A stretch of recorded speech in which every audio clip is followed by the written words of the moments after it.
about 4 hours north of me, grew up about 4.5 hours north of cool. me. How did you guys connect? Well, I don't welcome know. to Talking to Rampage Podcast. We are live now. Welcome. Tuning in. The crowd goes crazy. I have the well-known mask on today for certain reasons. We are talking about the topic of addiction and other things. You can't hear me very well anyway, so No, the Guy Fawkes, man, you know, he mutes the voice a little bit, so we might have to go legit. we'll just have to pull it in like this. We'll pull it in close, but no, it sounded like a good idea. Oh well, good try. We're not doing any anonymous commentary or anything. It's just drugs and addiction, man. You know, that's all. Well, you were talking to Rhana, who also is on the show, about kind of the passion and why I do what I do, how I talk about it. So for me, it's more like symbolism for me walking into a topic like this. So for everybody anyway, Glen has been on the show before. Rhana, right?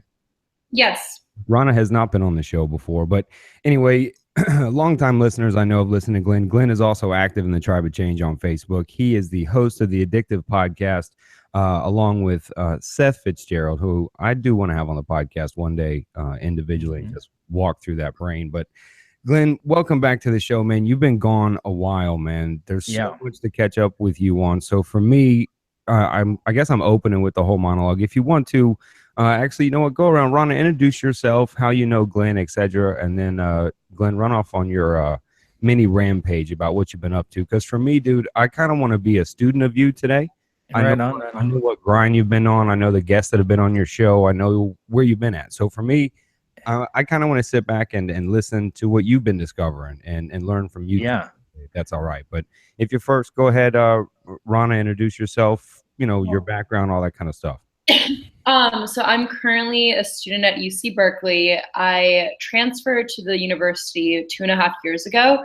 And one of the first questions that I really came onto this campus with was, where the hell was my drug education? During my first 2 years in college, I kind of got the idea that being a substance, like I experimented with alcohol in high school, you know, and I felt very isolated by adults because of that. I never felt like I had any guidance or any honest information on how to handle this, you know, just like little things like, yo, alcohol is a depressant. So if you are seeing signs that correlated to depression, you know, maybe you should stop drinking. But instead, like most young adults, my experimentation relied on the experiences of my peers. And a big problem with that is that no one has the same effect when it comes to using substances. And so it was really reckless, and I felt like I had a lot of falling outs more than necessary because I was just learning as I went. And I didn't want to have to see another high school student potentially lose their health and their opportunities because they decided to experiment. And I got into the drug policy reform movement because as I started doing my research, I really learned that the reason why we have this just say no kind of stage going on right now, and I'm not sorry, it's not just say no, it's just say nothing now. It's because of the drug war and our drug policies. So just like other things, it's like these policies that have been enacted to protect young people are actually harming us the most. And I'm currently, I've organized and I'm facilitating a peer-to-peer drug education classroom at UC Berkeley, where we talk about the impact the drug war has had on different communities and filling in the gaps of harm reduction that we don't have available on campus. All right, I want to get in more to the education specifically about the separation there, but how did you come to run into Glen? Because Glen's gonna run off when he gets that microphone. She was working as a waitress at a cocktail bar. Go ahead. No, I was at the Drug Policy Reform Conference in DC this past, what was it, November? It was super fun. I met a lot of awesome people in the field. Mostly, like, it just was really motivating to see who was behind this movement, because I know that we will win because we're powerful and committed and loving. And the main goal, what's the movement, the push? What is it? Push for drug policies that put public health first and reduce the racial disparities within our drug policies currently. Really, I think the whole movement encompasses so many different fields, like mass incarceration, the effects of our drug policies internationally, young people, civil liberties. And so you really meet people from all different sectors at these conferences, and you get introduced to new ideas. I learned so much, and I really saw how widespread the impacts of our drug war has been. And now, Glenn, you had just come on TCR back in November because you reported back from the convention, right? Absolutely, man. And actually bringing Rhana on today, I almost want to be like, look what I found. like she's sort of the result of that, right? So there were 3 women that approached me at that conference that I am still friends with and sort of are outstanding people in my life. And I should also say all of them are members of that group I mentioned, Students for Sensible Drug Policy, right? So you had Frances Fu, who is the Pacific Outreach Coordinator of Students for Sensible Drug Policy, Rhana Hashemi, who is doing all of this amazing work in terms of drug education and sort of change around that space and allowing the conversation to progress, and Carolyn Naughton, who was the former president of the Northwest chapter. And so all of these guys are doing this amazing work, Adam. So as much as I kind of went to the conference and I've started to grow in terms of my own advocacy, Rhana is an example of one of those types of connections that is just mind blowing in terms of what they are doing.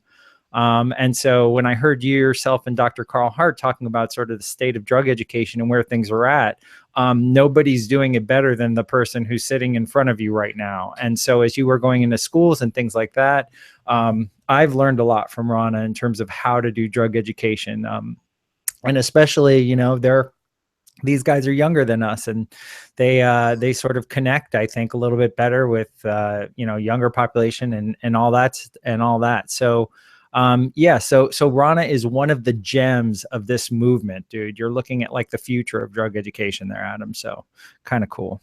Okay. Well, walk me in, because I mean, obviously I know some basics about drug education. So when you call for reform, right, what's the deeper involvement of what you mean by reform, or more specific for me? I got you. Okay. So basically, let's go back 100 years when drug education first started. It was actually pushed for by the Women's Christian Temperance Union as a way of making sure that prohibition passed. And what they established during that time, which is our first national system of drug education, was the scare tactics, the exaggerations, and all these inaccuracies that were really designed to deter young people from using alcohol. Specifically alcohol, but also other drugs. But the whole movement was about alcohol prohibition. So prohibition failed, and eventually the drug education pushed for by the temperance groups collapsed as well. But then in the 60s, you had college students bringing back LSD and marijuana, and that became popular amongst white kids. And so once again, our federal government, 1968, 69, 73 out there almost did it. They almost. No. And so they really borrowed from the temperance movement and that playbook with drug education. And there was a brief period of time when we experimented with honest drug education, because we were seeing that it just wasn't working.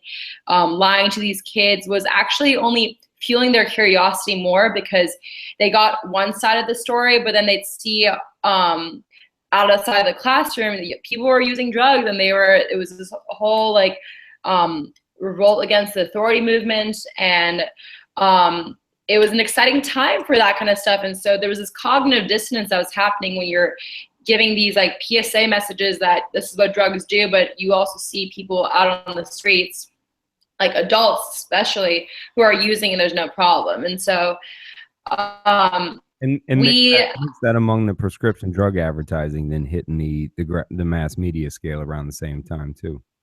Yeah. So moving forward to like where we are now, there's been a bunch of different types of prevention programs that have been put out there that are some variation of Just Say No. They're all abstinence-based because that's what the policy that was enacted under, I'm pretty sure, I haven't looked at my research for a while, but I think it was under Reagan, Nancy Reagan. So that's when we made it so drug education, if you want to get state funding, has to be zero tolerance based. But also in the policy, we talk about how these programs are specifically supposed to help at-risk youth. But here's the problem. Not only is this Just Say No rhetoric damaging the credibility of adults who are delivering it, because first of all, most of the time at-risk youth have seen some sort of drug use happening, whether amongst their peers or in their families. You're also cutting those kids out of the conversation, as well as the schools with the policies like follow drug education. So we know that zero tolerance policies disproportionately affect at-risk youth. We know that telling these kids, just say no, don't go beyond abstinence, is cutting off our credibility, because you see one thing outside of school, but then in the classroom, you're still getting that same repetitive message. So really what I've gotten from my research is that no matter what, if it's abstinence-based, if it's even prevention-based, the kids have bullshit detectors that go off, and you're cutting off valuable conversations that could really build a sense of community and connection between an adult and a student. And we've tried prevention for so many years. We've told kids use is abuse. We've told kids the wildest exaggerations, but they're still using, nothing that is never going to change. And so really, like, my vision for prevention isn't explicitly going after like preventing drug use, but really providing honest information that can help kids make the drug decisions that they're all going to make one day, but also introducing them to pro-social activities like yoga and meditation that can really like build that connection they have with their own body. So if they do end up using, they're aware of the reaction that they're having, and to kind of listen to what your body is telling you. And from there, be able to make your own decisions, because it's really like adults aren't going to be there all the time. We can give them as much information as possible, but they really need to be empowered within themselves to navigate those kind of situations. I think, what Dr. Carl Hart talks a lot about is lifting the stigma of the user, right? And bringing the realness of what the user looks like forward, and not demonizing that user, even demonizing the drug to begin with. But we talked a lot and kind of ended the podcast with going, look, I'm all for the free access to the, the drugs, if you will, the treatments of all kinds to that access, as long as the proper treatment matches the freedom. You know what I mean? In Portugal, when they made that available, it's not easily accessible. It's hard to get to. It barely matches insurances. The basics that are offered off of Medicare, Medicaid are still based in 12-step, basically just non-use complete programs, right? So for me, that's where my fight stands. Is what I see is, look, what we classify as addiction, I can argue philosophically for probably months, but as long as the treatment that we're offering is abundant, there's tons of it and a whole bunch of it and all kinds of it, that treatment is made available. And that is, I guess, the access to it is what is most important, right? And making it more abundant, making the research known too, and then also dropping, like we said before, that stigma. So since you're on that front, if you will, on making that change, where do you see us matching up with the treatment provided to the general public as matching up to the accessibility to whether that's prescription related drugs or street drugs? Just call it access, right? Do you see that leveling, equaling the same, or where do you see that from you all's perspective? So to talk about the leveling, I can't comment on that, but in terms of availability and treatment, in the states that we have legalized cannabis, we haven't had access to effective drug education. Like I said, we're in this era of just say nothing, because we don't really know how to have these conversations without stigmatizing drug users and using exaggerations as kind of the conversation. And so I've spoken to people in high schools, in the health departments at schools, who are really frustrated by what they're seeing, where it's like on the streets, you have billboards promoting cannabis, but then in the classrooms and in the schools, you're still drug testing kids, you're still kicking out kids, and you're not having these conversations that need to be happening in this changing landscape. So that is the first thing I have to comment about, the leveling the access. In terms of what Carl Hart talks about with like the stigmatization of the drug users, that's actually a key part of my drug education vision, which is really the people who have had the experience using substances and who are typically marginalized from other classrooms because of differences in background or whatever. Usually at-risk youth aren't getting the respect they deserve because our public school model was never designed to meet the needs of all students. And so in my future drug education classroom, I want those kids who typically feel disengaged and disenfranchised from their school, they're the ones driving the conversations, the peer-to-peer drug education. They're the ones whose experiences and whose observations and whose contributions are really not only empowering and protecting their friends, but also going back to them, because they have a place where they belong and they have a place that they contribute to. And they no longer feel like they are the ones on the outside. They really have a space where they feel respected. Well, go ahead. On a therapeutic end, Glen, what's changing on a treatment front, on how we apply treatment? What's the approach for addiction up front? Because you're in those trenches up front. What are the changes up there? Where does that meet with access and availability to drugs currently? It's been cool. So I'm coming from several perspectives here. I'm coming from sort of the residential treatment centers that I've just been visiting, sort of school policy, and then sort of my own harm reduction psychotherapy approach.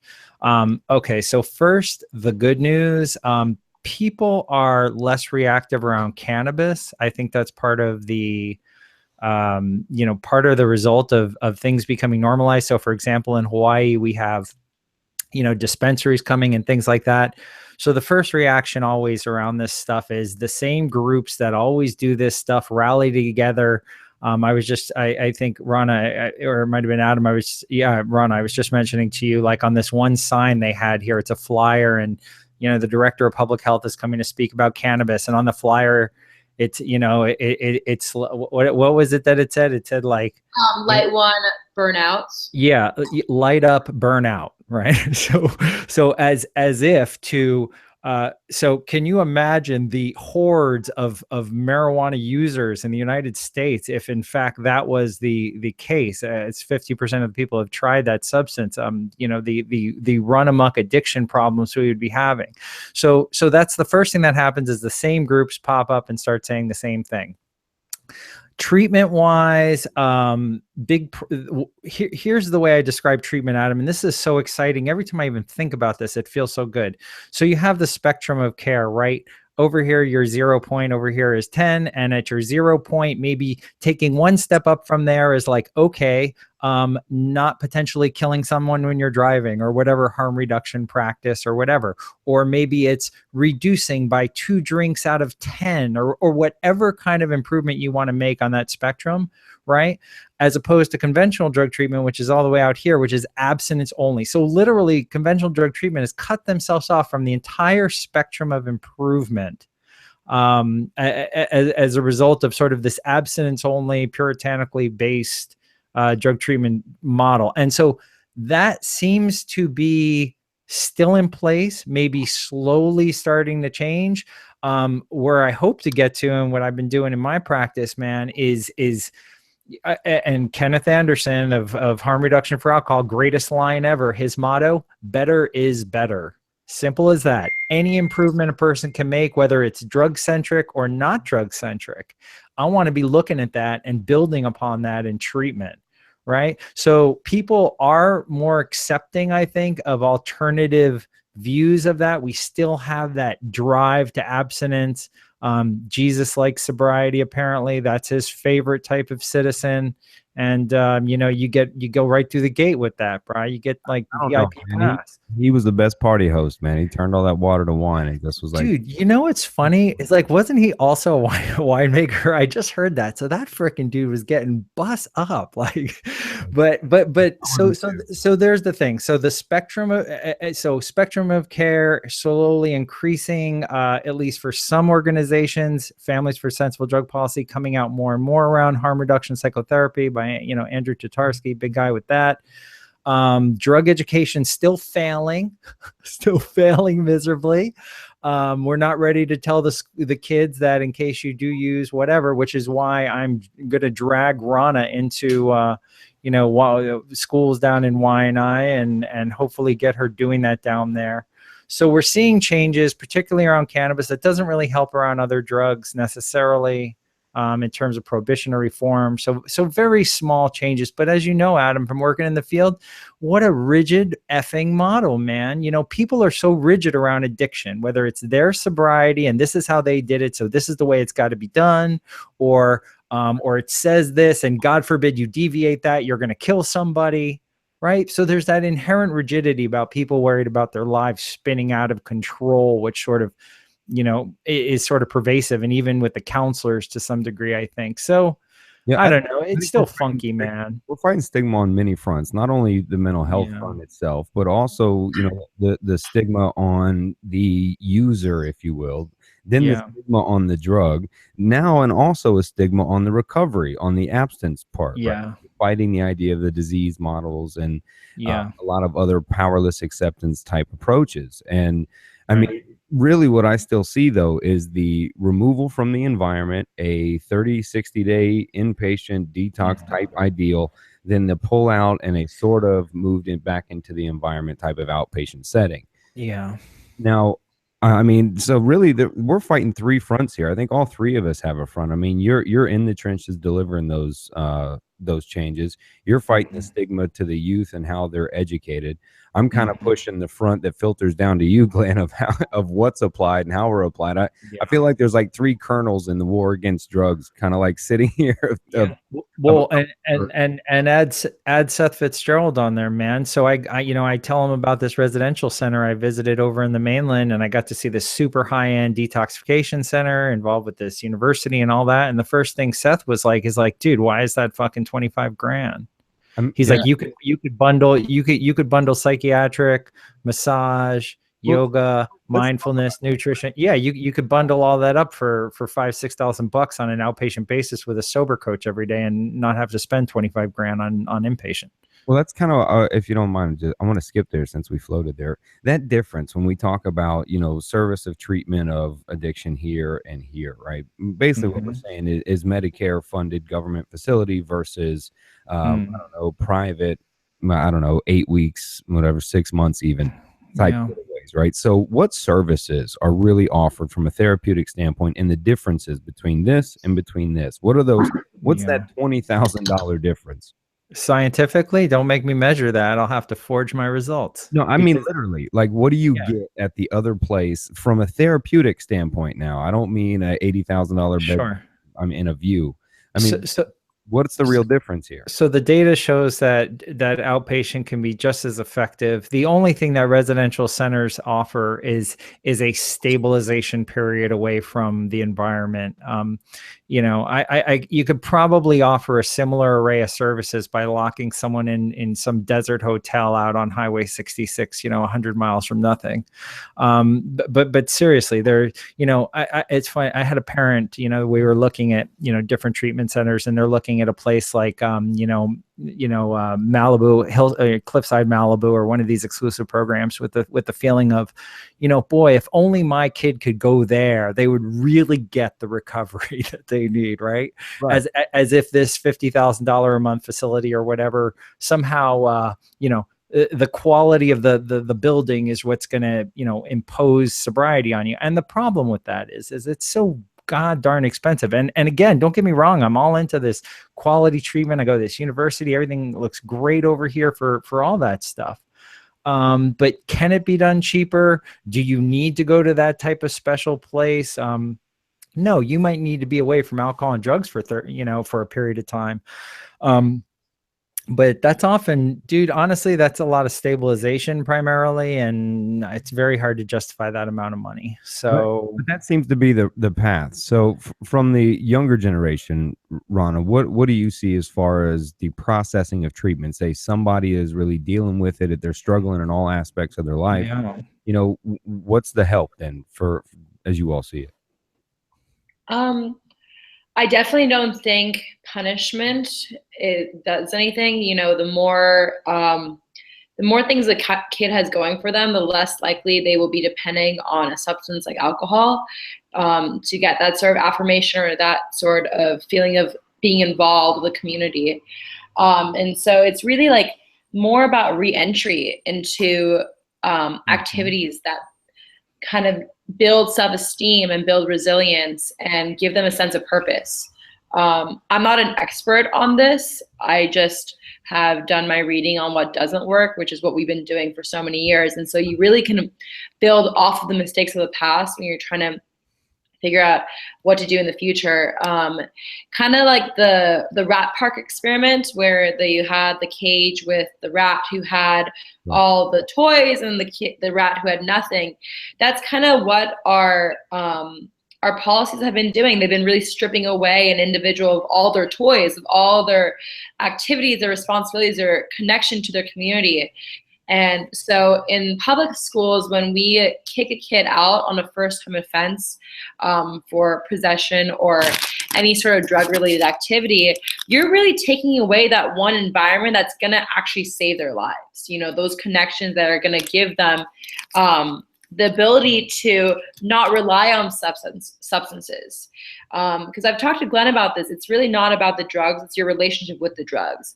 And so if you can substitute that relationship with other pro-social relationships, either with your peers, with educators, with sports, activities like that, that's really the more sensible option. You're talking about a social or an environmental approach to change, which I'm a firm believer in. And Glen, I know you work in the field of where, for me, what I see, and I was pointing out, is pretty much if someone, no matter our age or older or anyone else's age, the first stop is the detox center. The next stop is the 6 to 8 weeks outpatient treatment, and most of that's going to be 12-step guided. So, and for me, that's my biggest fight is I can't believe that's the change that we offer when truthfully, and people pay $60,000 for 30 days and receive just about the same treatment they would if then they were on Medicare, just a nicer pillow.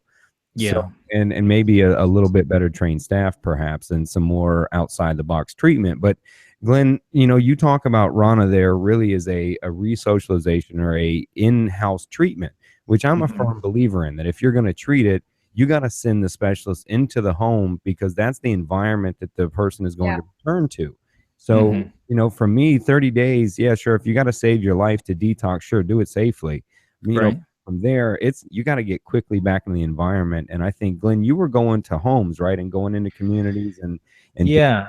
Because to me, that's where I think instead of the money into these treatments that are long-term, even outpatient, et cetera, I think it should go into treating the community, treating the home. The environment of the person, because I do believe it's environmental, it's biological, it's definitely cognitive for sure. It's a lot of aspects dealing with it. So I think Rhana is right in the approach of changing the environments. Glen, do you see it more effective, and have you doing the in-home type treatments that way? Patient. What do you see? Well, when we talk about, adjusting the environment, they'll call it like comprehensive wraparound, right? That's the term that they use for adolescents and this stuff. And comprehensive wraparound is essentially trying to affect every domain of the kid's life. So you're modifying school so they can be successful there. You're modifying the family dynamics so they can be successful there. Easier said than done with, I guess, the kids. For adults, certainly not as easy. I'll tell you one thing, Adam, kind of going back to some of the stuff about what's changing. Dude, that idea Rhana brought up about punishment, that's winding down. Our 90 days for getting busted for weed out here on the West Side to, which results in some kids sitting out of school for 3 months. Everybody realizes that is a total cluster Yeah, fricker. seven major counties in Florida have decriminalized, and just Dude, it is the school to prison pipeline, like incarnate, is when you have a kid who starts formulating any kind of drug problem and you disconnect them from their most positive social support. So that's critical. For the adults, man, where does that leave you? It winds, everything from sort of occupational therapy, job training, getting a person in hopefully, ironically, Adam, and I'm sure you're wearing the Guy Fawkes mask. We go into, we're plugging people back into the matrix, and that's, that's, good for them. But it's good though, because from there you got to go back through the matrix to get back out. But when you're drifting out and you're caught in a land by chemical incarceration, whether it's the process you're in or the trauma you've been through or any of it, man, for the most part, even the social, cutoff, whatever you're healing it with, or even if you're just stimulating it, right? Because I would even argue what addiction is. But so you do see a better change than when you're in the home, changing the social, and the social influences rather than, the 30, what'd you call it? The wraparound, or no, the wraparound is in the home though, right? Well, wraparound, when you talk about wraparound, you're talking about all domains. So physical, social, psychological, all domains is like the complete picture there. But I'll say this with adults, man, I haven't treated anybody for addiction where family wasn't involved in the treatment. So first thing I encounter always is people, especially parents, right? Parents, wives, husbands, whatever. The first thing people do when they find out like their partner is potentially using or there's some problem, the first thing they do is reach into the big book of solutions and pull out the freak out manual, right? Because that's what they're going to do. They're going to lose it. And the more you lose it on the person, I mean, this is what we've been taught by society. You gotta fucking stop using drugs, or I mean, that's what it always is. So one of the first parts of any kind of therapy that I try to do is to take that drama out of it, right? We want to normalize the experience. If use is ongoing, I don't want anyone freaking tearing each other's hair out because somebody is using drugs because they have this habit. So even sort of normalizing that, where husbands and wives don't necessarily feel like they have their secret little sort of activity that they go off and they do or whatever. So sort of breaking down that already. And looking within the home, right? I mean, yeah, dude, I hate using like just not using as a metric for success, right? I want to look at overall progress in general. I mean, that's what always bugs me about 12-step, Adam, is I'll have someone who's sober for 2 months and they come in and then they wound up using and they're like, oh my God, I used and my 60 days are gone. I'm like, fuck, who can't, dude, I appreciate that you value your sobriety, but I need you to remember the other 59 days. That was part of the picture there, right? So just kind of, normal. I don't know what got me going on that, but just kind of normalizing the habituation of it. It's drugs. My most severe cases are typically people who are super like hardcore with booze, and the booze is so destructive. And there I'm like, of course, looking at detox or, whatever we need to do. But yeah, I mean, so the wraparound's great. I'll tell you this with the adult treatment stuff, dude. One of the things that's really cool. So I'm doing outpatient, right? I can meet, 3 times a week, but also using like online care and video conferencing to get into the home, to get into the school. So if there's a meeting or even working with a boss or whatever, dude, extending treatment out through video conferencing has been helpful. But the more you can involve, I think, an individual's network into treatment, if they're comfortable with that, I think the more the better, man. I think I love having family members in there. Dude, the accountability goes way up. The honesty about what they're dealing with goes way up. At the same time, that honesty also includes the family calming down, right? We're going to deal with it. You're talking about basically is back because you're going in educating the environment around them. So Rhana, back to what you're doing, and when you're educating the environment around you, what's the front that you're working most with, or that I would say that's battling most against you, right? As what you're trying to change. Yeah. So Right now, I'm only delivering the drug education classroom to university students. I'm working on getting some high school students in the classroom, and I actually have only 2 right now.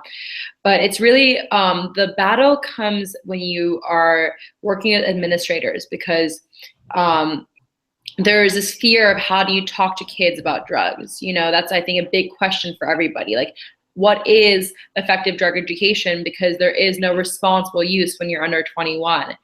And I think a lot of people have the inclination to give a lot of information first, but what they're missing is that these kids have a very strong intelligence of their own, and they've seen enough of their own. There's enough diversity in a group of students that there can be 1 or 2 kids that can be feeding the propaganda. Like, I hear things like, oh, meth makes your teeth fall out, or just like repeating things that I've seen in the media, or the public really feeds them. But then you also have kids in the classroom that have had experiences of their own, or they can speak to the experiences of their friends. Like, when I was working in a high school, I was delivering this, I was kind of test trialing my idea. And it was a state-funded zero tolerance prevention program. And so I was only given 1 month to stay there. And in one of the classrooms, I presented certain scenarios that I thought would be possible. Like, you're at a party, you see Glen passed out on the couch. I'm alluding to over intoxication, but not alcohol poisoning. So how do you respond to those situations? And so really placing kids in these potential drug related consequences, and having them work out what they would do as a group. And so you'd have kids who would talk about, oh, well, like, when we picked up my brother's girlfriend, like, we took her to McDonald's. Why did you take her to McDonald's? There's it's really about the questions you ask, not so much about the information that you give. That's so critical, man. Let me just say, Adam, that Rhana uses this phrase, and I use it now. I think it's great. But the idea of holding the space, right? So just essentially holding the space as drug education to allow the kids to process on their own, to think for themselves, to improve their own decision making, as opposed to just feeding them information on what they're supposed to do, is fucking brilliant, right? I mean, that's where we want to be. So just to kind of emphasize that. Yeah, it comes with a humility, is what I'm seeing. So the difference in the education, true. They tried to teach sex abstinence, and look how that worked out. It didn't. We're all here. It didn't work out at all. It doesn't work. So, I mean, I think that the faster that we can accept kind of just what is behavior, because really what we're talking about on a human level is mood modulation, is choice to modulate your mood. I talk about, or I used to in the clinics, when I'd say, look, if you ever saw a little kid spinning around in circles, or uncle's throwing him up in the air, whatever, he's dizzy, falls down, he gets back up and does it again, and he's screaming, do it again, do it again. Well, he's modulating the mood. That's what he's doing, is causing a reaction. And we do that. And as humans, the faster we can accept that we are free to modulate our mood, and then, like you said, be more educated on how far or what happens when you're modulating too much, maybe the effects, right? So I mean, is it really, what I'm seeing, is it really, like, maybe a question for both of you, is it really getting by the idea of abstinence use versus the education of what if you use? Yeah, I mean, drug use is still seen as abnormal. I mean, that's one huge problem, and yet, drug use is clearly normal amongst, the human species, as well as a number of other mammals. So that's yeah, I mean, there it is, right? Coffee. Damn. Yeah. Rhana, did you want to say something else around that? And that basic premise is a problem. Yeah, I think the problem is with the abstinence approach is obviously the safest choice for kids. For many reasons, in terms of cannabis, the legality of it. But so I think you can still talk about abstinence, like have a program preach abstinence, but also go beyond that. And give information in case you say yes or maybe, or sometimes, or maybe even like you're in a situation where your friends are, it's all about knowing how to navigate those situations and not relying on your mistakes as your only lessons, which is what I had to do and what most people my age really did.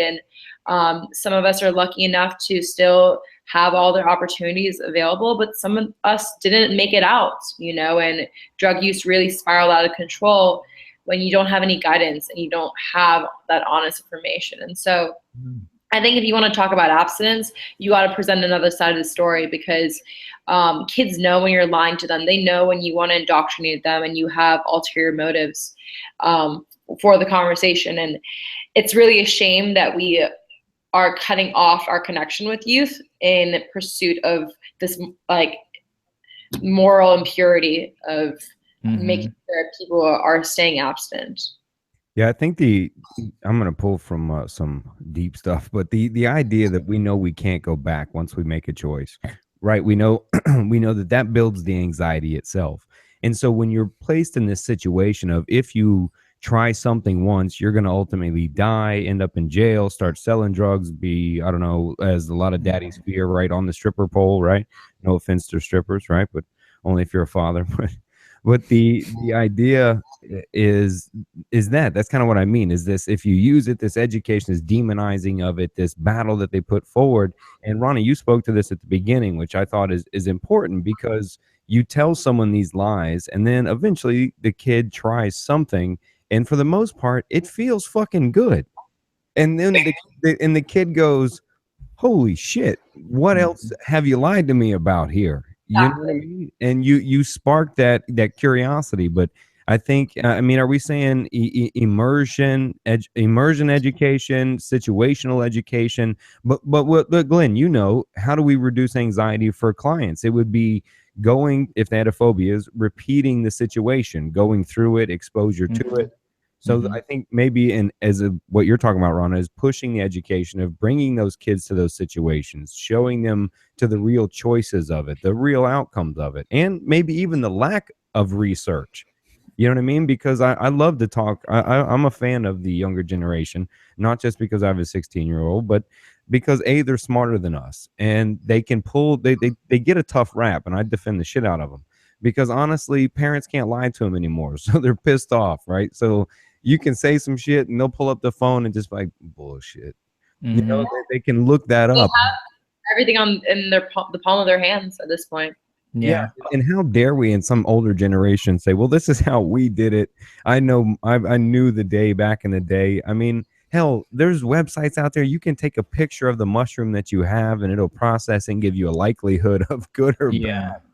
I mean, it's interesting because my first, what really sparked my curiosity of the experimentation did come with technology. You have all these trailers of these really fun music festivals where clearly like people are using drugs, the whole plur movement, and you're just like, wow, I want to be there. I want to be in that crowd. And it starts off with that. And so you really, that dives into you want what you can't have. And so when it's pitched to you, I mean, there's so many cliches that pitch that, right? The preacher's daughter, the girl you're dating wants what you can't have, or the guy that wants what he can't have, right? We all speak to that. So when you build this, don't touch it, you'll turn into this, when everything in their entertainment for the most part leans back toward it. Plus, look, every celebration for the most part in our culture is centered around a drug. I mean, there's definitely other people that don't drink, but I think I said on last podcast, the average American is 33 drinks a week is the average. I mean, so much. That's crazy. It's a lot of booze. I'm so glad I'm not feeding that. Yeah.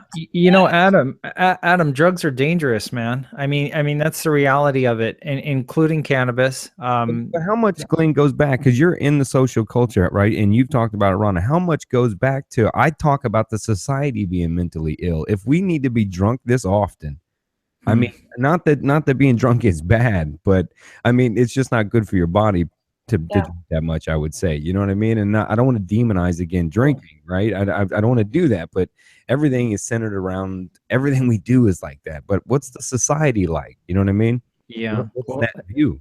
Well, I mean, that's the drug. That's the one we embraced. We embraced, ethyl alcohol. That was, we didn't do cannabis, which probably would have resulted in a lot less social harms and all those things. We normalized around one of the most dangerous substances going. Yeah. Violence producing generally. So it's like, in moderate, again, of course, and you can have safe amounts of that, but for problematic alcohol users, dude, you're talking major problems. So I mean, that's sort of what we built our society around, was alcohol.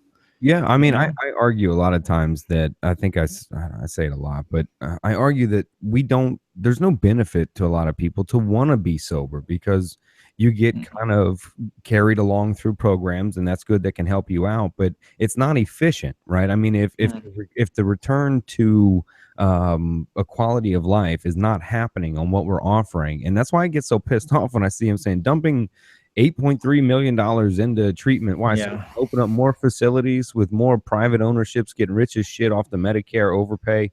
I mean, if it's not helping people, don't build any more of them. Yeah. Well, that's exactly what they do. I mean, the money goes, and as much as, I mean, what works, we can have good cognitive behavioral practices. We can, good structuring, occupational therapy. I mean, all that stuff.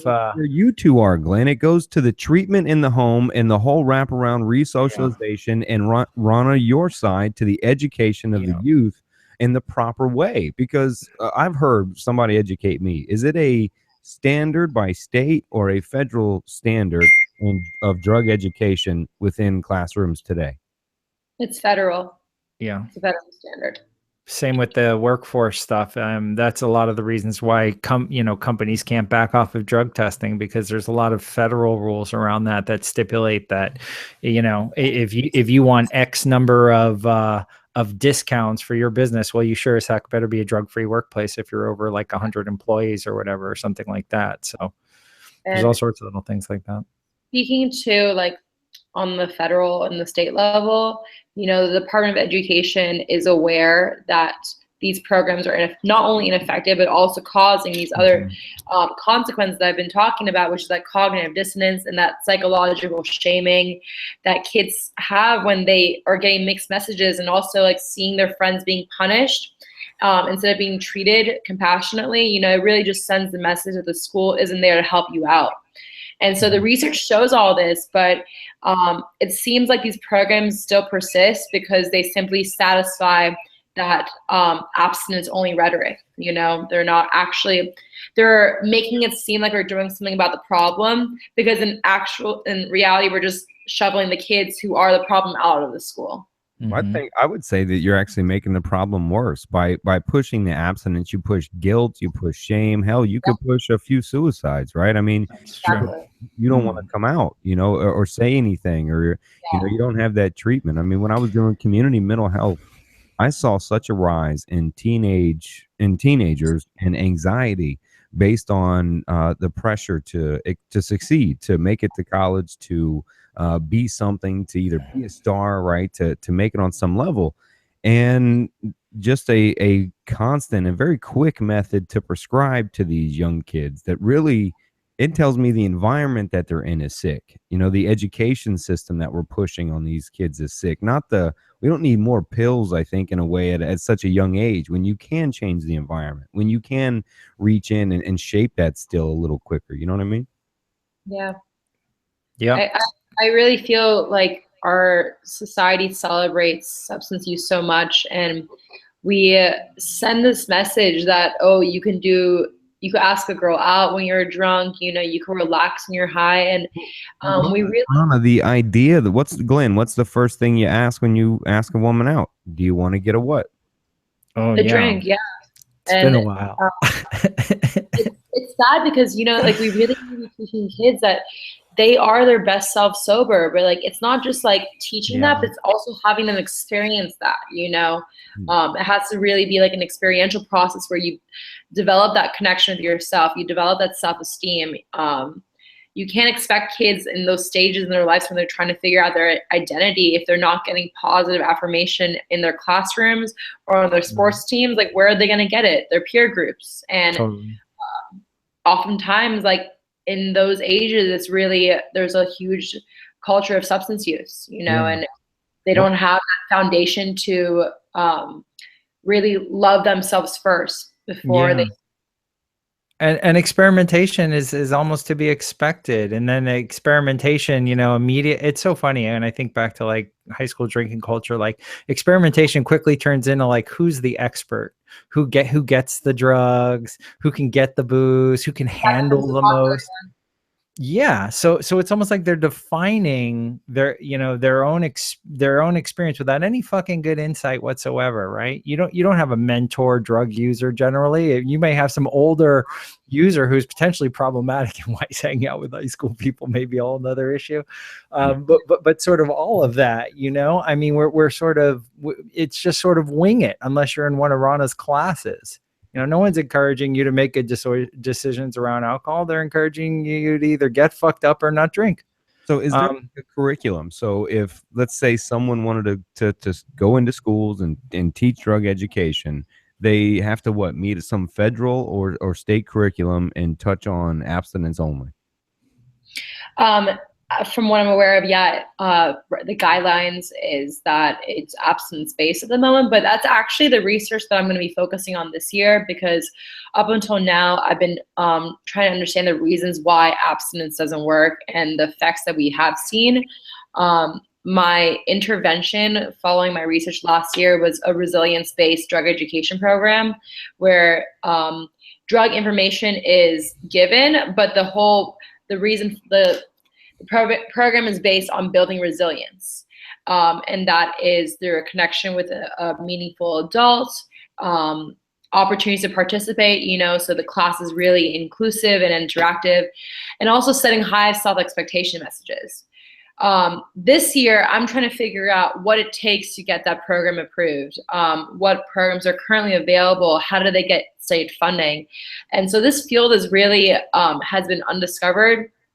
So far, you have a lot of researcher bias for the ones who are actually evaluating the programs who are available, or the ones creating the programs too. And so there's no checks and balances in that. So that's a question I'm really interested in as well. I'm hoping to figure that out. Well, we have Michael Wood Jr. on the podcast. I think he's still considering running for sheriff, but the guy from Baltimore, anyway, he has a lot of suggestions. I love how he opens up about, make open use, to everything legalized. You bring in the real education about the use, but as long as help is offered equally, for me. And he has a few different ways on trying to educate the youth on, the acceptance of it and not so much this abstinence approach, but he has something I love a lot where they were doing, I'm going to mispronounce it, but it's like kind of like like interest or purpose passion, something like that,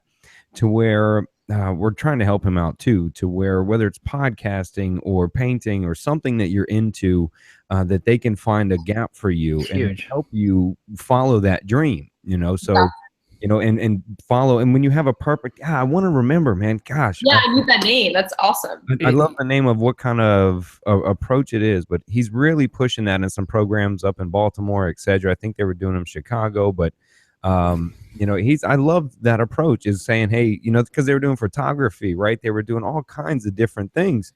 And I think that part is important. For the most part, look, the best thing about 12 steps is not only it's socialization, is its connection and its socialization, but for the most part, you can't teach abstinence and then also agree that relapse is a part of recovery. That in itself doesn't fucking make sense. Acceptance of that, right? So Adam, yeah. Oh, go ahead. Right. Well, I was just going to say, like, you're aware of sort of the disease concept of addiction, right? And then you have someone like Johann Hari, Chasing the Scream, who comes out with the opposite of addiction is not sobriety. The opposite of addiction is connection. Another beautiful line. I fucking love this field right now. It's so great. So nice to be back in addictions. Honestly, it's the first time it's fucking fun in this field. It used to be so shitty. So you have the aspect of connection and now new data, Adam. And this stuff is so great. The new data, simply external competing rewards, no magic, Gabor Mate, he goes into all this stuff about, trauma being at the root of addiction. And dude, all all of this shit may simply be about just what you're describing, the displacing of one external reward for another. To use some of the words you might have been looking for. So Adam, you wanted, the anti-addiction is a purpose-filled, competence-based, socially integrated activity, rewarding experience, whatever that is. When you feel like this is what I should be doing and I am growing in this and I am part of this with other people, dude, that is the freaking anti-addiction thing through and through. When you're firing off all and you feel competent in something. I was talking to my idol. You got to do Carl Hart. I did Stanton Peele. Yeah, and I told him, I listened to that for the second time yesterday. He's like he's been talking this stuff for 40 years, Adam. And I told him on there, I was like, man, who would have thought preaching for the legalization of drugs is so conducive to sobriety? Well, he hit on topics that, I mean, he's not a 12-step. Dude, he like, so cool. I'm with him. And look, I'm going to make another left turn in this conversation here. Let's talk about the psychedelic approach. I mean, what we're seeing there, just trying to lift the stigma. Brad was on from MAPS the other day, Brad Bird's, trying to what he faces on a daily basis. I mean, all we're fighting here, it seems, is this giant cognitive dissonance of a whole bunch of people behind the curtain of the Wizard of Oz stuck on some bullshit. Yeah, that they don't even recognize. First, I think it would take parents to have to go, wait a minute. I may have dabbled in high school and I survived. Yeah, I dabbled a lot now, right? I mean, you see all that. So, and the kids see that. So I think if coming to terms with what it is, I think is I don't know. When I start talking, sometimes I realize we may be smart as individuals in small groups, but once we get together, we're just all a fucking herd, man. Yeah. Sorry, I got kind of cut off. Yes, we are kind of running on old software, Adam. That's all it is. We're running on old software. Yeah. It's interesting, the behind the curtains thing that you just said, because the image that just came in my mind is that as these conversations are coming out more, that people are coming out of the closet with their drug use, and also like the awareness around the drug war fueling mass incarceration and all these other social problems that we're seeing. Yeah. Maybe like in the future generations, when we are the adults and we are the ones who are supposed to be behind the curtains, we're going to open up that curtain and that was loud. Yeah. Sorry, Stan had that same freaking messenger, man. All these drug policy alliance people all have that crazy messenger and screwing up the podcast. Go ahead, it caught you mid rant. I don't know how to turn it off. It's on my computer. You were caught mid rant there. Yeah, I was saying maybe like as we're all coming out of the closet with this and getting more sense of awareness of like how our social problems are connected to our drug policies. Maybe like when we are, like my generation, like we are the adults, the curtain's going to be open at that point. I don't see this as being a long-term problem anymore. More and more people are coming out, and people are really realizing that we're failing our young people and also society in general.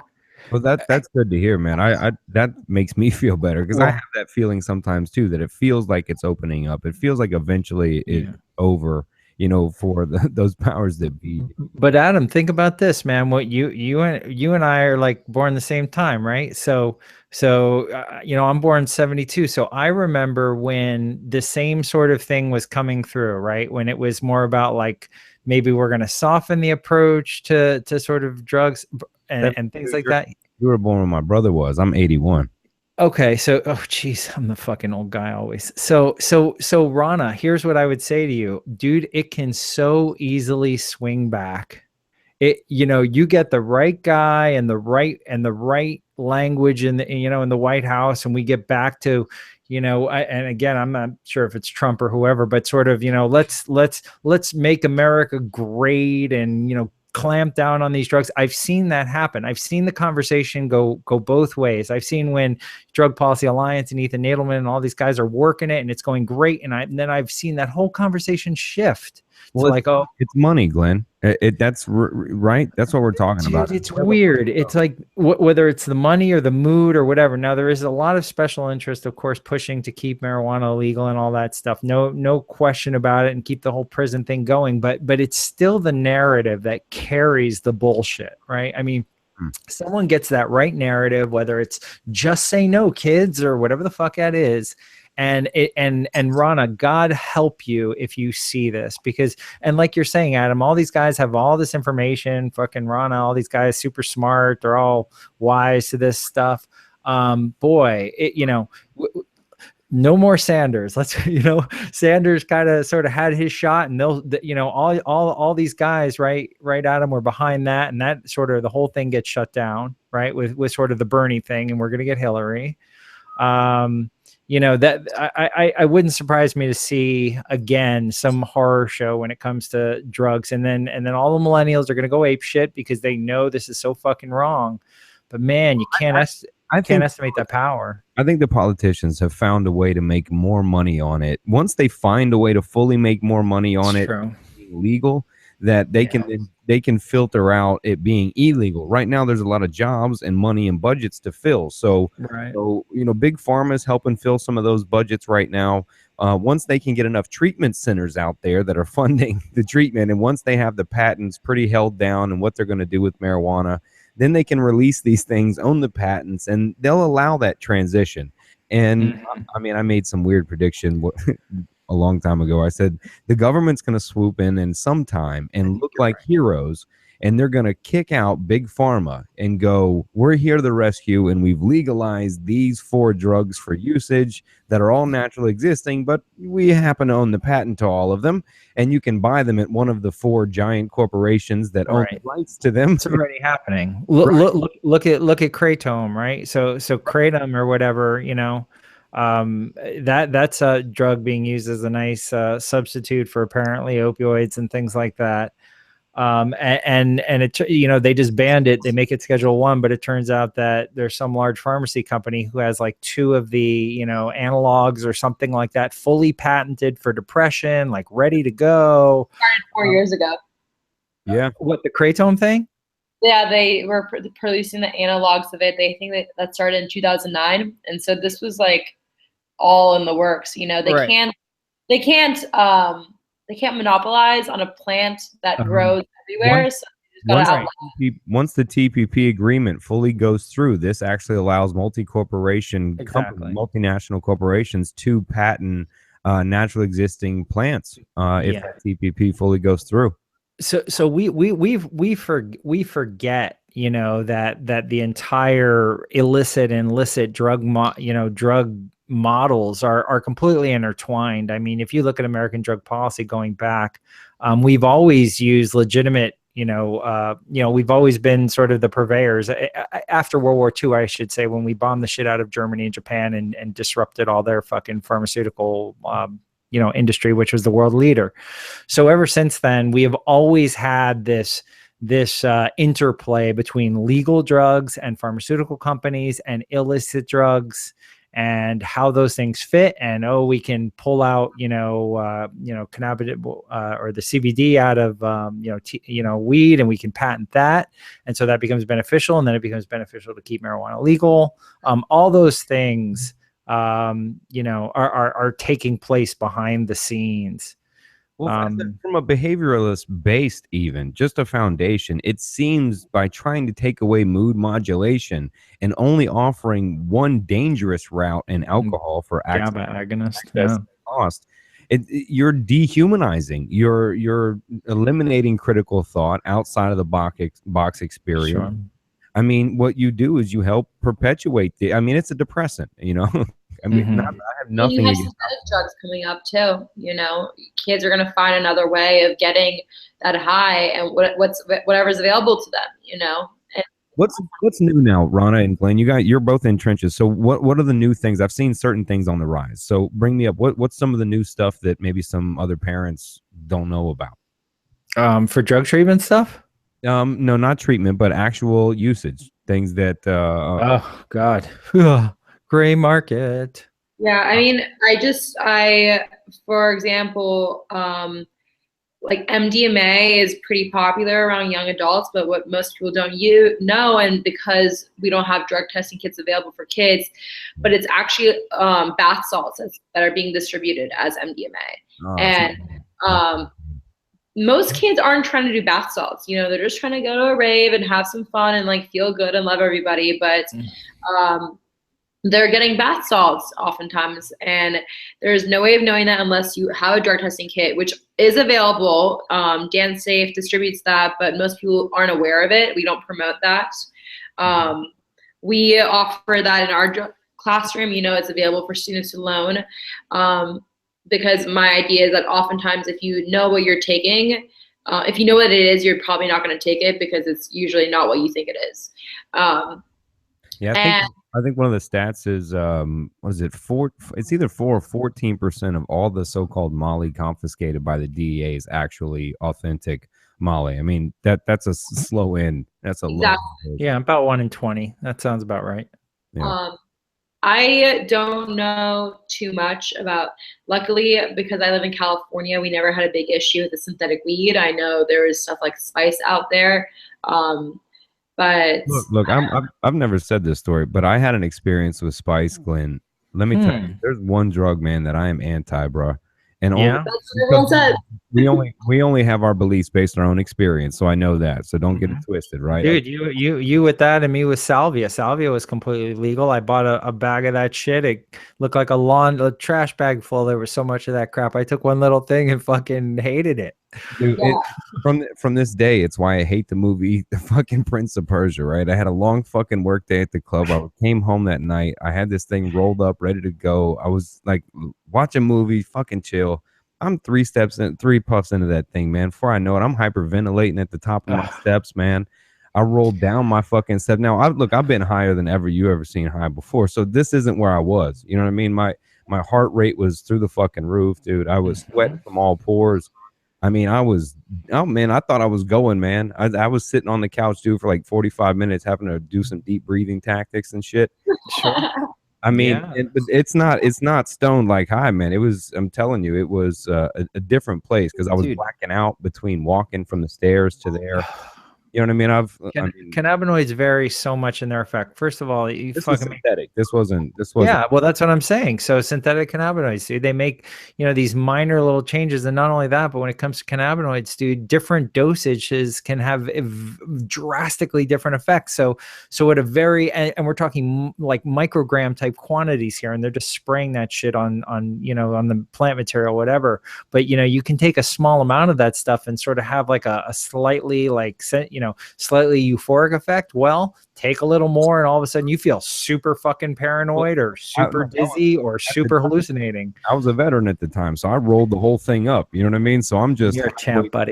I'm halfway down on the whole Dutchie. You know what I mean? And I'm like, yeah, I'm gonna fucking die right now, man. And dude, how would you know, Adam? How would you know, right? The same way I got the giant bag of salvia and they're like, oh, I'm okay, this is this legal thing. And I try that. I fucking felt like I was like, I hate that disassociative sort of experience in general, whatever. But that's the lack of education that we don't have as consumers, right? So dude, that's Seth Fitzgerald, the drug classroom. Look how you guys are talking about your experiences, and it's not like, oh, yay, cannabis. It's not, yay, these drugs. Like, yeah.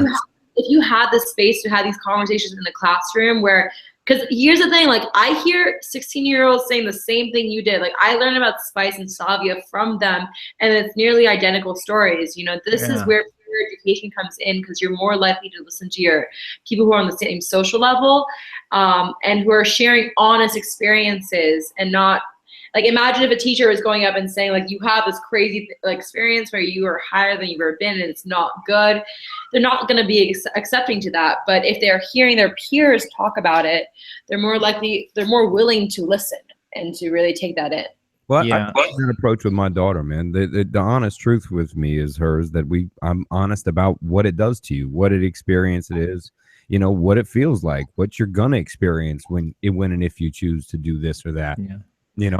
I prepare her more for that experience of it, what to expect, and know why, know what to do, setting, any of these things. I'd rather have her have all the knowledge, of, yeah, look, it may not kill you. It may not do this. These are These are honesty, and in that honesty, I got to be honest. As far as I know, her junior year, I've had no issues at all. But look at the safe practices around that, Adam. Look at the mistakes that you and I both made in terms of our drug experience. The first thing I thought of salvia, shit, it comes in this big bag, dude. I could have just easily like brought that shit in the car, like, oh, it's a joint, and I'm smoking this like a fucking joint. I could have blacked out driving. You know, so with your kid and stuff like that, dude, safe practices. One thing I learned on the salvia, maybe even on the K2, dude, if you ever try any fucking thing, first of all, obviously you're researching it as best you can, whatever, but the smallest possible dose. It's, you know, just because it looks like a plant doesn't mean it's a plant. You know, spice is simply a chemical sprayed on plant material, right? So the dosage varies wildly. So but yeah, so dude, safe practices around drugs in terms of teaching your kid about that. I didn't have any of that. You didn't have any of that on that shit. It was shit. I think my Dare shirt is still stowed away somewhere back there, man. And a lot of good that fucking did. You know what I mean? It's just it did help. They cut cannabis out of their curriculum entirely. Yeah. They just talk about it. Right. So it's just don't say nothing, right? That's the hands off. Right. That's worse, you know. Go talk to Glenn. He'll tell you how addictive it is. Yeah. Speaking of like the propaganda and those like exaggerations, like the research shows us, but in my experience, like those are actually more harmful than getting the honest truth. In a personal experience I had, my first time using MDMA, it was my senior year of high school. I was going to this big festival, Coachella, and I was like, all right, like this is a good time to try it. But before that, I had heard that MDMA puts holes in your brain. And that did deter me for like maybe like a month or two. After I heard that, I'm like, oh, that's kind of scary. I don't want holes in my brain. How many holes am I going to get? But like once I got over that, there wasn't really any other information I had about the drug. And so instead of actually being worried about effects like dehydration and mixing substances and making sure like you eat because you won't be hungry and make sure that you sleep because you won't be tired, instead of getting real information about the drug and its effects, which could have prevented the harm when I did use them, I was worried about something that was never going to happen. And it ended up being a really dangerous situation I put myself in because I didn't have I didn't know about any of the effects, you know? Yeah, well, the curiosity, right? That leads a lot of people that way, right? So if we could walk into a classroom tomorrow, you know, I don't think drug education should be this specialized program on a Wednesday. All the kids go to the auditorium, or it's the 6th period for a certain Friday of the year. For me, it should be a fucking class. You know what I mean? As much as chemicals and other things are used in our lives, I mean, that should be a totally focused class around drugs, exposure to it, uses for it, history of it, real stories of it, the myths about it, the science about it. I mean, these fuck, man. You got to see Rhana's PowerPoints, dude. It's all about that. Yeah. Oh, dude, everything she's putting together, it's all about, you know, educating people to make informed choices. Virtual? Sorry, one more time. Are you able to do something virtual? Virtual? I'm not really good at technology. Yeah, because you're all the way out in California, but I'm actually speaking at the high school here at Timber Creek, like all the SGA here. And I can send you my PowerPoints that I've made. It's pretty easy to go through. You know, you're really I just meant to bring. You guys mentioned it.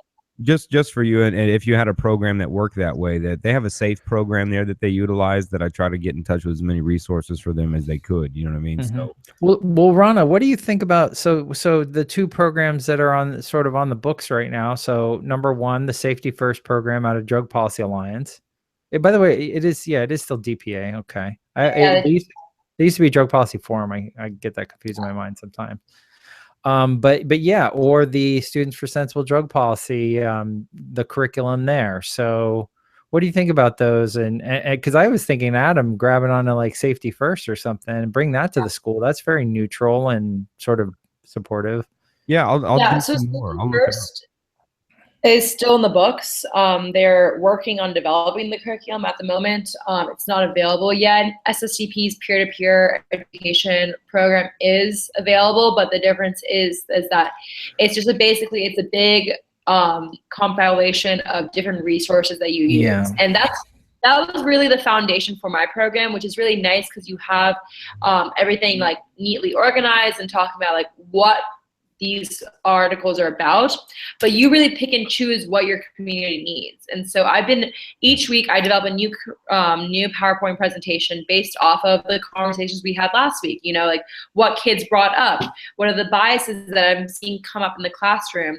And instead of challenging that directly, my job is to really get them to think about all the different types of evidence that is out there, and so they can make their own decisions. Because it's not math. It's not 2 + 2 = 4, you know, like each one of us has had a different experience with these kind of things. And just because I am an advocate of legalization or of cannabis as substitution for alcoholism doesn't mean that's the right choice. You know, that doesn't mean that's evidence-based. And so it's really, I think whatever you end up going with, you have to be clear that a prevention approach to drug education isn't going to work, and that's just going to cut off the potential connection and communication in the classroom, and to focus more on a youth development approach, you know, because these kids are really dying to have these conversations, especially with adults. You know, it's been this like very taboo conversation for so long that having the space for this really opens up the doors for so many different possibilities, you know, and to really build a relationship between an adult and a student. And then when they feel comfortable, they'll ask you for what they need. Yeah. And Adam, it'll speak to a lot of that stuff, that especially delineating, you know, use from abuse. What is normal experiment? I mean, there's a lot of kids who use drugs in high school. You don't fucking ever have to worry about a thing with those guys. They'll be fine. They tried something and moving on. However, there's other people who will use the exact same drugs, who have an entirely different experience around that, which is why you can't make it drug centric. Adam, that's why whenever I do the preventions or even treatment, I'm always focused on patterns.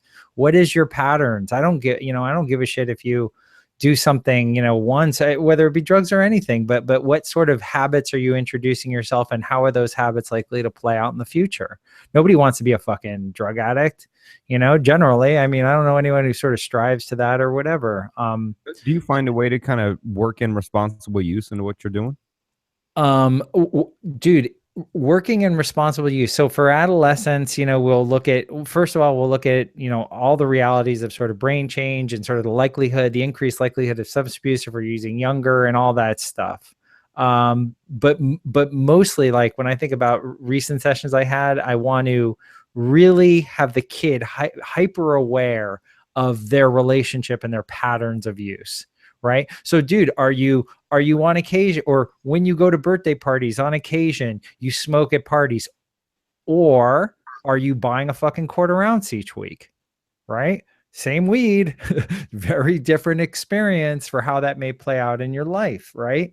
And so just really encouraging them to have good awareness. And if they see that the patterning around drugs is problematic, well, let's start reintroducing other rewards or other activities, or those competency-based things, or those growth or learning activities to sort of to give the brain something else to grab onto that's also rewarding and fulfilling and all that stuff. So yeah, drugs are important in regard to their intrinsic sort of harms or effects and all that, but that's way less interesting in terms of what the person's life is like in terms of how they relate to it. Yeah, one of my biggest issues with, I guess we could call it addiction treatment, addiction education, etc., is the harping on the symptom, on a continued symptomatic approach to AKA recovery rather than cure, or responsible use, you know, leaving abstinence alone. But is that whole approach? I mean, that gets me probably the most riled up, right? In terms of like people like quote unquote getting sober, or what part about that? I just want to understand what you meant a little more. No, I'm trying to catch myself, man. I started going to Rampage in left field. You got to walk me back into it. We were talking about usage. My dog, yeah, too, man. Well, just like sorry. Where were we going with that? I don't know. I kind of lost my thought too. We were talking about drug education. Come on, Rhana. Rhana, walk me back in here now. We're talking about responsible use for and how you talk about that. Oh no, man! It's Roxy's fault, man. Roxy's fault. Yeah, I'm blaming my pug, man. She started. Yeah. But so never, you know, for adolescents, you know, ideally that you're not using drugs. I mean, it's just straight up, that's an ideal situation. However, if you're going to use, you need to understand that, you know, the patterning around your use is of critical importance, that it can potentially be life altering and shaping on a number of different levels. You should be very interested into how you're using drugs and your frequency around that versus just what the drug is. So I emphasize that a lot, Adam, is that's way more interesting than just sort of what somebody's taking. Because I can't have one kid saying, yeah, I smoke weed, and another kid saying, yeah, I smoke weed too, and leaving it at that and making it about the weed. It doesn't tell anybody anything. You know what I mean? So there's a lot more to it. There's a lot more. Yeah, I'm still sitting here. Right. Getting feedback on. Rhana, your speakers. Hello. Yeah, no, it's good. It's good. It just keeps coming out of your speakers. Ooh. I know. Rhana, mute your mic a second. Okay. Yeah. So Rhana, what is it doing? Oh, you unmuted again. Yeah. There you go. Okay. So yeah, Rhana, for some reason it's coming out of your speakers and playing back into the thing. So you may have to just unmute or mute when we're mentioning something. But yeah, man. So that's when I had a good Rampage moment, man, and I was like right on the tipping point of going off on something about, you know, education, about being into the schools, about what real drug education is, and 10 years to go to your 44, buddy. Just wait. It only gets worse. Well, you know what? It's always a good one like that slips away when you're like, there it is, but you want to slow it down and you go, don't go so nuts, and then you're gone, man. So no. Yeah, but isn't that let's see. Isn't that okay. Isn't that basically Rhana, by the way, if we get closer to your hour, just you know, you got to run soon there, buddy. Now you got to unmute Rhana because you didn't bring headphones to the party. I need to go in like 5 minutes. So. Well, look, we'll go ahead. We'll go ahead. We'll mute me. I'll wrap it up. Okay. We'll wrap it up. All right. On the last point there, but the idea of trying to bring a real education system, you know, real classroom, real teaching, real setting, but then offering a real helpful side of it, you know, offering reacclimation, you know, social impact. It's good to see that there are changes, you know, Glenn, on your front from what you're seeing, you know, on a parental. People are loving it, man. They love the model. Oh, Adam, you want to know what it feels like, buddy, when somebody calls you and they're like, yeah, so-and-so is still using, they just got kicked out of this outpatient. I'm like, fucking get them in the door, baby. We're going to work with you wherever you at. You want to come to session high, as long as we can talk, I could care less. You're going to come in and we're going to try to find out where you're at and take the next step forward. We're going to try to empower you. We're going to try to help you understand your patterns. We're going to try to differentiate how the same drug can play out differently in different people. Those are all the messages as you go into your drug education thing. And hopefully I got it, Glenn. It came back. Good. Go for it, buddy. It came back. Look at that. I was upset about the symptomatic approach. All we do is educate on the symptoms of the drug use. We educate on even addiction is a symptom, the way I see it. And I spoke on this earlier, as a society being mentally ill. And if we continue to just fight or educate or have to even just argue about stigmas or fronts or cognitive dissonance and fucking symptoms, we never get to the real root. That's why I kind of like some Gabor Mate research is the trauma, because for me and some other people, the root of that is some deep trauma of non-acceptance. And we could argue, right, that we all do it. But for me, it's about ending the research as well. I love that part, but ending the talk about symptomatic ideas as far as even depression. These things become symptoms, right? It's all focused on symptomatic behavior, and even our treatment. Our treatment is fucking reactive. Nothing in it is preventive. Nothing in it is educational from the beginning. It's reactive from the get. I mean, to say abstinence is a reactive measure. To say be abstinence is very reactive to a natural thing like mood modulation that human beings do. So, I mean, until I think we snap out of A, talking about symptoms, B, especially stop treating fucking symptoms, and use some sort of reacclimation on a social level, cognitive level, biological, behavioral level, cognitive level, all at once. I mean, I don't think anything changes. We have to go all the way deeper. I mean, why? You know, we could talk about poverty. We could talk about all the different things, those issues that lead into why addiction is prevalent in certain areas and only getting worse. I mean, at the very basic level, don't make abstinence your metric, dude. Don't make whether what someone puts in their body the qualifying end all be all indicator of success. Right. That right there. And then looking at the spectrum of care. Don't look at drug treatment in terms of accomplishing any goal except for what that patient wants to do in their lives to take the next step forward, whatever the frick that may be. I could care less.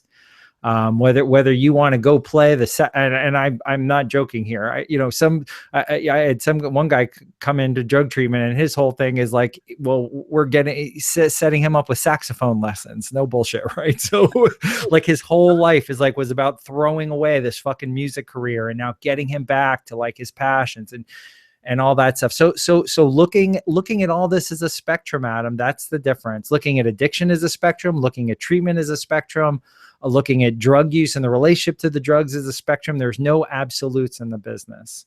There's no one type. So that sucker froze again. Rhana, you can probably still hear me, but you can't say anything. Anyway, did Adam freeze for you too? Nod. It's because I'm in Hawaii. I'm screwing up the connection. Wonder if he's over there. He's probably like wrapping up. So anyway, Rhana, unmute your mic a sec. Yes. Still excellent. Okay, Adam, you're back. Am I fuzzy for you guys? Yeah. Adam, you might have to do some clipping. Rhana, you need headphones. And Glen needs to get back to work. Sorry. It's okay. It's okay. You know what? Here, I have some. Plug that sucker in there. Yeah. You're both still here, man. Yeah. So Adam, man, we didn't get to ask you too many questions. Like, what? Real quick, I was just kind of wondering, like, what are you up to these days? The podcast looks like you're freaking doing a lot in there, man. The studio looks great. Anything else going on from your end? And the next 6 months. 6 months maybe push for me is insane. There is, by the time this is over, I will have put out 4 books in 13 months, and including a documentary. So the TCR came out April 11th this year. Hacking Motivation, the Streamlining the Science of Motivation, I co-authored with Dr. Bobby Hoffman, and that comes out December 3rd. And then Chemical Incarceration, Addicted to the Process, talking about the current treatment of everything I preach about that.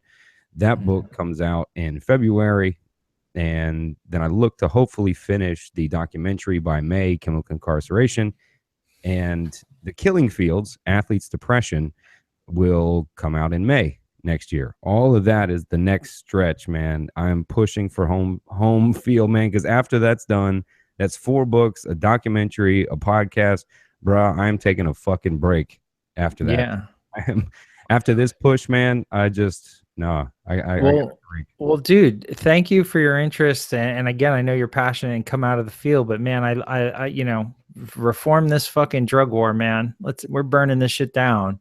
Well, so I want to thank you for that. And thank you for working with the kids when you get into the high school and sort of start this process and asking those questions. And I'm hoping that if we said anything, it can be helpful, and that there's good materials if you want to draw on that and just to ask either of us, and happy to support you, man. Yeah, I appreciate you all coming on. I'd love to keep catching up. We was this your second or third, fourth appearance, Glenn? Second, I think, buddy. No, you came on and did two I think episodes. you were on mine. So we've met 3 times. This is our 3rd time meeting, actually. So Look back. progress being made. You did 2 episodes when you were in DC. Part 1 and part 2 we did, and then you came on way before you did that episode. This is your 4th appearance on TCR, my friend. We're downright friends now, bud. So, Rhana, I appreciate you bringing your angle on from, you know, your attack, your fight, what you're looking to push, what you're doing, the Drug Alliance. I think also that's a great place for parents to go if you're unsure about what to do or where to start. Because honestly, we put a lot of emphasis on the schools having to do the educating of this when truly it really starts with the parents. I mean, we can be mad at the schools all we want to. Now, mind you, a lot of kids don't have that home. I get that.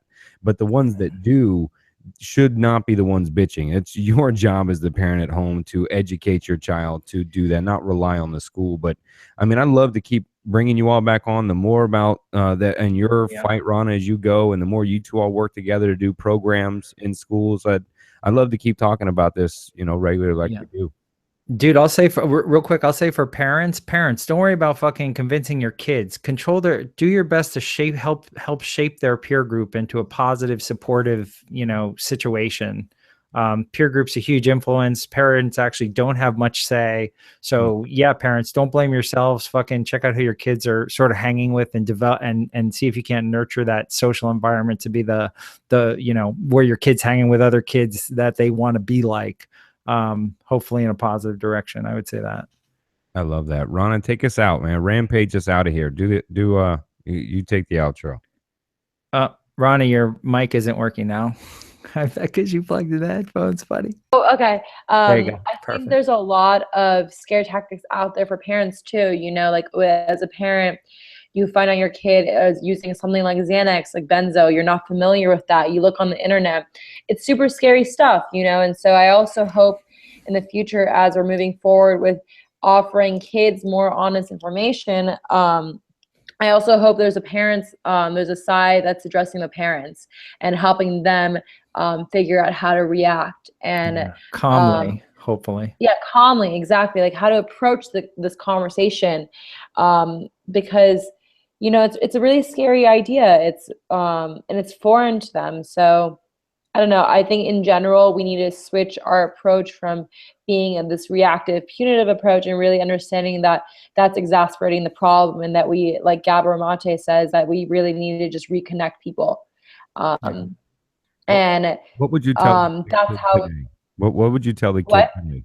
Tell that kid today that high school kid that may be in it, on the edge of it, you know, of maybe deep in it. You know what I mean? Give that kid the message for me. Yeah.